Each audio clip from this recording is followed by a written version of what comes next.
Nós voltamos com o Jogo do Poder, recebendo aqui o presidente da Alerj, deputado André Siciliano. Deputado, logo no início dos royalties na Bacia de Campos, ainda no pós-sal, antes do pré-sal, alguns municípios passaram a receber uma enxurrada de recursos e tal. E aí passou-se a fazer matérias dizendo que havia uma gestão perdulária dos recursos, que botavam porcelanato nas praças e tal. Isso ganhou o Brasil. Muito bem. Eu acho que aquela situação acaba, de alguma maneira, contaminando a opinião pública nacional, que há uma fartura de recursos no Rio de Janeiro, que eles não são bem encaminhados, que eles são mal versados. Qual é a sua avaliação disso e até que ponto isso impacta a nossa situação atual? Bem, primeiro dizer o seguinte, o estado do Rio de Janeiro é o segundo maior PIB do Brasil, perde para São Paulo.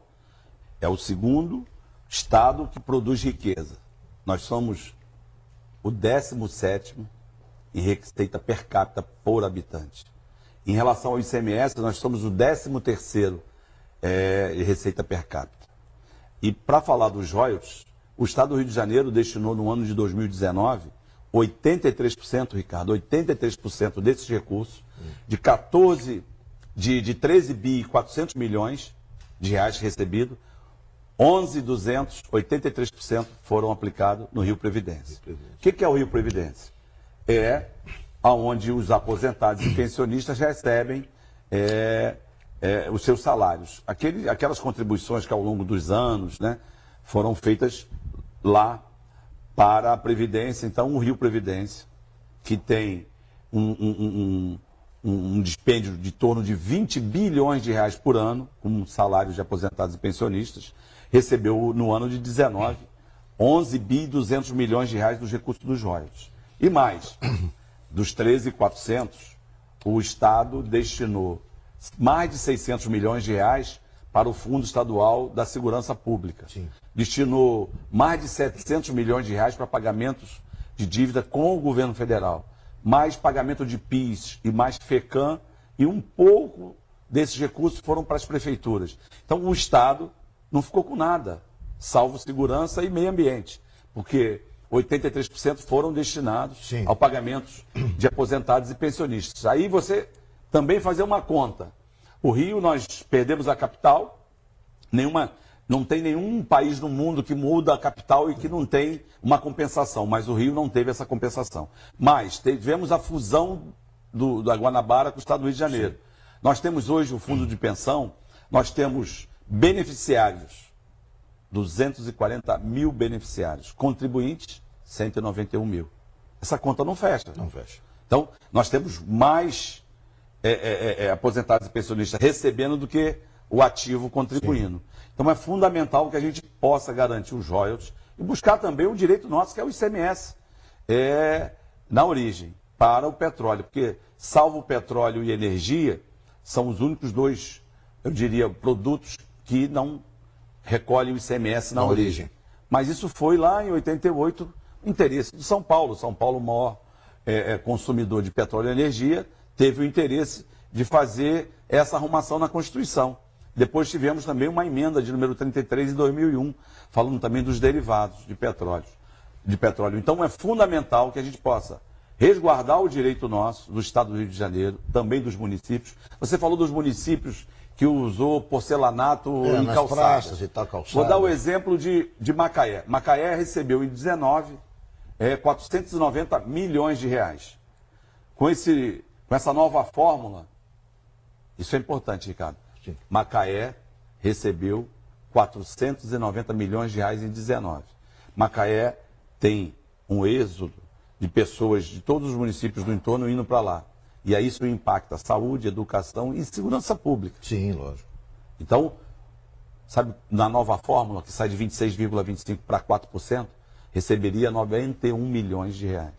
Perderia 399 milhões na nova forma. 80%. Agora, a questão ambiental também, o ressarcimento, um acidente ambiental que pode acontecer na exploração de petróleo, todo o ônus ambiental do Estado.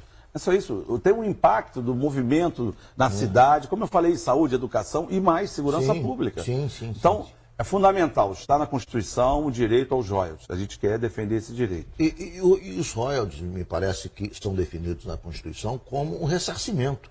Quer dizer, há um entendimento de que é um ressarcimento ao Estado.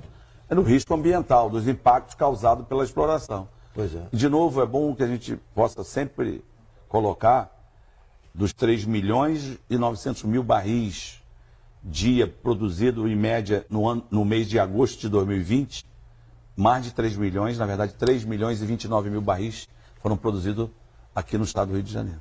O Rio tem saída, deputado, sem o petróleo, quer dizer, porque fala-se muito em buscar alternativas para a economia do Rio de Janeiro, que o Rio é muito dependente, ou quase totalmente dependente do petróleo, e que o Rio tem que buscar alternativas. Qual é a sua visão a respeito disso? Há alguma outra alternativa? Fala-se no serviço. O governador anterior, que está afastado, o Vitor, chegou a dizer que o turismo era uma outra saída e tal. Mas, enfim, qual é a sua avaliação? Nós estamos fadados a realmente viver dependentes do petróleo, ou o senhor acha que há algum caminho para o Rio se estabilizar, além dessa dependência umbilical que tem com a produção e com os royalties decorrentes dela? Nós, na Assembleia Legislativa, estamos realizando, conjuntamente com as universidades públicas federais e estaduais do Rio, com alguns economistas, com alguns parlamentares federais e estaduais, e com as entidades, um fórum de desenvolvimento. A gente já fez, nós já realizamos 5 reuniões, né? Discutimos o regime de recuperação, discutimos uma pauta propositiva e nós tiramos algumas linhas. Por exemplo, a gente precisa pensar o estado do Rio de Janeiro pós-pandemia. O complexo industrial da área da saúde, o Rio tem um potencial imenso, é um Sim. novo pré-sal. Sim. Nós temos as universidades, nós temos a UF, o FRJ, a própria UERJ, né? Nós temos a Fiocruz. Então, nós temos aqui, na academia, nós temos uma experiência exitosa na área da saúde. Isso é para tudo. A saúde se entende equipamentos, remédios. Agora mesmo estamos discutindo vacina. A Fiocruz está na frente disso também, como Butantan, em São Paulo. Então, essa é uma das saídas. Nós falamos muito também na área do turismo e na área do óleo e gás. Sim, sim. Mas o que a gente sabe é que o turismo deixa muito pouco Sim. no estado, mais um pouquinho na capital. Muito se fala do turismo, nós temos só 2 cidades no estado do Rio de Janeiro que vive, que tem o potencial e que se autossustenta com o turismo, né? A gente fala de Búzios, podemos falar de Itatiaia, porque são cidades que têm um potencial, dá para alavancar mais, mas a gente ainda... o Brasil recebe entre 7 e 8 milhões de turistas por ano. Né? O Brasil que tem... as praias maravilhosas, serras, temos de tudo. Você pega um país da Europa muito menor que recebe 40 milhões de turistas por ano, 30, 50 milhões. Perfeito. França, Itália. Né? Então a gente precisa potencializar, mas precisa também da segurança pública. Porque se a gente não tem segurança, a gente afasta o turista. E o Rio, Ricardo, precisa de tranquilidade, o Rio precisa respirar. A gente precisa ter tranquilidade, principalmente tranquilidade na área política. Eu vou fazer mais um intervalo, o Jogo do Poder volta já já, hoje recebendo o presidente da Alerj, deputado André Siciliano.